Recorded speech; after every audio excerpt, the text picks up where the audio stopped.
நாமக்கல்லில் நெடுஞ்சாலைத்துறை சார்பில் நடைபெற்ற சாலை பாதுகாப்பு விழிப்புணர்வு பேரணியை மாவட்ட ஆட்சியர் உமா துவக்கி வைத்தார். தேசிய சாலை பாதுகாப்பு மாதம் ஜனவரியை முன்னிட்டு தமிழக அரசின் உத்தரவின் பேரில் பல்வேறு விழிப்புணர்வு நிகழ்ச்சிகள் நடத்தப்பட்டு வருகின்றன. நாமக்கல்லில் நெடுஞ்சாலைத்துறை கட்டுமானம் மற்றும் பராமரிப்பு கோட்டம் சார்பில் சாலை பாதுகாப்பு விழிப்புணர்வு பேரணி நடைபெற்றது. நாமக்கல் அரசு மகளிர் மேல்நிலைப் பள்ளி அருகில் சாலை பாதுகாப்பு விழிப்புணர்வு பேரணி துவக்க விழா நடைபெற்றது. மாவட்ட ஆட்சியர் உமா கொடியசைத்து பேரணியை துவக்கி வைத்து பேரணியில் நடந்து சென்றார்.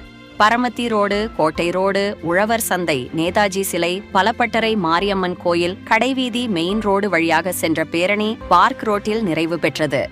விழாவை முன்னிட்டு ஹெல்மெட் அணிந்து டூ வீலர் ஓட்டி வந்தவர்களுக்கும், சீட் பெல்ட் அணிந்து கார் ஓட்டி வந்தவர்களுக்கும் நெடுஞ்சாலைத்துறை கோட்ட பொறியாளர் திருக்குணா பரிசுகளை வழங்கினார். 250க்கும் மேற்பட்ட நெடுஞ்சாலைத்துறை பணியாளர்கள் பேரணியில் கலந்து கொண்டு ஹெல்மெட், சீட் பெல்ட் அணிவதன் அவசியம் மற்றும் சாலை விதிகளை கடைபிடிப்பதன் முக்கியத்தை உணர்த்தும் வகையில் போஸ்டர்களை ஏந்திச் சென்றனர். விழிப்புணர்வு பேரணியில் ரெட் கிராஸ் மாவட்ட செயலாளர் ராஜேஷ் கண்ணன் மற்றும் நெடுஞ்சாலைத்துறை அதிகாரிகள் உள்ளிட்டோர் கலந்து கொண்டனர்.